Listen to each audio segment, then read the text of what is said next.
इंसान जितनी शक्ति किसी में नहीं है। जो भी करना चाहता है कर सकता है वो। लेकिन जो विषयों के गुलाम हैं, विकारों के मारे हुए हैं, लालच और सवार से बंधे हुए हैं, धोखेबाज और कपट जो दिल में लिए हुए हैं, वो भक्ति के लायक नहीं है। आने को दुनियादारी में बहुत लोग आते हैं, देखा देखी के काम बहुत करते हैं, लेकिन वो भक्ति होगी क्या उनकी? या 2 शब्द गाने सीख के भगत हो गए क्या? रेलों में, बस अड्डों पे भीख मांगने वाले भी गाते हैं, ये तो स्टेजों पे नाचने वाले भी गाते हैं 2 पैसे के लिए, पेट भरने के लिए। वे पेशा है उनका, व्यवसाय है। भक्ति व्यवसाय नहीं है।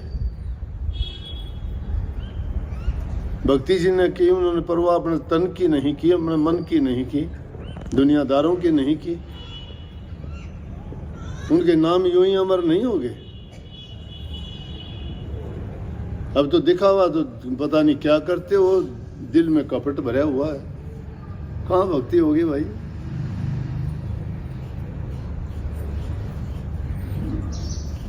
कपटी जन और हफ्सी जन को नेक न धुन पति आई। उनको धुन या शब्द या प्रकाश उनको नहीं मिलेगा, नहीं दिखाई देगा। धर्म भी व्यवसाय हो गया है।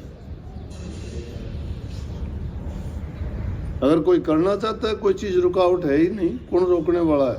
अरे जब खोटे मंदे कर्म करते हुए तुम्हें लज्जा नहीं आती, शर्म नहीं आती, कोई रोकता नहीं, परवाह नहीं करते, तो भक्ति के रास्ते में बाधा डालने वाले तुम्हें कैसे रोक लेंगे? जब नाचन निकले हो तो घूंघट किस बात का? फेंक दो घूंघट को। किसकी परवाह? परवाह बुरा कर्म से करने से करो, परवाह करो झूठ बोलने से, परहेज करो कपट करने से, धोखाधड़ी करने से, लूट खसूट करने से। तप त्याग और साधना करना चाहते हो तो सच्चे बन के चलो, मालिक तुम्हें स्वयं संभालेगा, खुद दर्शन देगा। लेकिन उस रास्ते पे चलते नहीं हो। मैंने कहा ना कि तुम तो गंगा गए तो गंगादास, जमुना गए जमुनादास। जिसकी भक्ति करते हो उसी से कपट करते हो, भक्ति कहाँ होगी? तुम तो अपने आप तो होशियार बने फिरते हो। गुरु से धोखा तो परमात्मा से धोखा क्यों नहीं होगा? कहाँ परमात्मा? परमात्मा के जो नुमाइंदे हैं उनको नेक आंख से ही देखना नहीं चाहते तुम।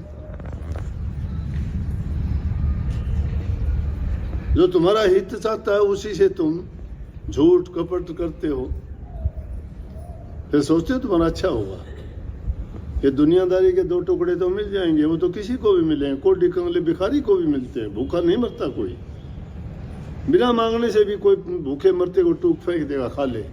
कुत्ते बिल्लियों को भी वोट डालते हैं। रोटी खा के गुजारा करना, जीवन गुजारना कोई इंसान का जीवन नहीं है। कभी ये सोचते हो? इंसान का चोला बेशकीमती है। कितने युगों के बाद इंतजार करनी पड़ी इस जीव को, जब इंसान का चोला मिला, और बर्बाद कर रहे हो उसको तुम कोडियों के बदले।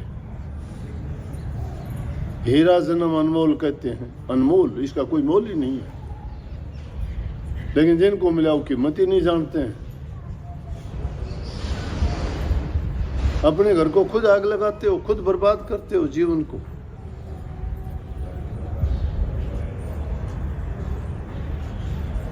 अगर कुछ करना चाहते हो, अगर इस जीवन को सफल करना चाहते हो, ये ना सोचो कि ऐसा आराम ये करने से हमें सब कुछ मिल जाएगा। ये कुछ नहीं है, चंद रोज का काम है, कुछ नहीं। ये जीव को पता लगता है ये धोखा है। खाते वक्त तुम देखते हो क्या ये चीज? स्वाद देखते हो खाते वक्त? कोई चीज स्वाद है, खा लिया, बहुत खा लिया, और जब पेट में जाके गड़बड़ करता है, जब उस गड़बड़ के बारे में खाते वक्त नहीं सोचा कि ये गड़बड़ करेगा इतना। बिना जरूरत का खाते हो, क्योंकि रस आता है, स्वाद आता है। लेकिन उस स्वाद का परिणाम क्या हुआ? दुख, दर्द, पीड़ा। वो पीड़ा आई जब याद आया कि मैंने गलत किया, नहीं करना चाहिए। लेकिन रोज रोज गलती करते हो, फिर वादे करते हो, भूल जाते हो। याद रखा करो, जिंदगी के एक एक पल पल करके गुजर रही है, पता ही नहीं लगा कब निकल गए, कब चले गए। जब जरूरत पड़ी, दुख आया, परेशानी हुई, समस्या आई, तो चलो गुरु के दरबार में, नहीं तो गुरु कुछ लगता ही नहीं। नहीं तो गुरु तुम्हारा काम, गुरु तुम्हारे ऐश-आराम, गुरु तुम्हारी खुशियाँ, गुरु तुम्हारा परिवार समाज, वो बदलते रहते हैं। जो आज तुम्हें अच्छे लगते हैं, कल को बुरे भी दिखेंगे, लेकिन गुरु कभी बुरा भला नहीं होता, तुम बुरे भले बन जाते हो। ठोकर लगती है तो गुरु के पास, थोड़ी सी खुशी मिली तो गुरु हमारा क्या लगे, हमें सब कुछ मिल गया। ये भक्ति नहीं, इसलिए भक्ति के मार्ग पर चले हो, किसी की रीस करते हो ना तो उस रीस को निभाओ।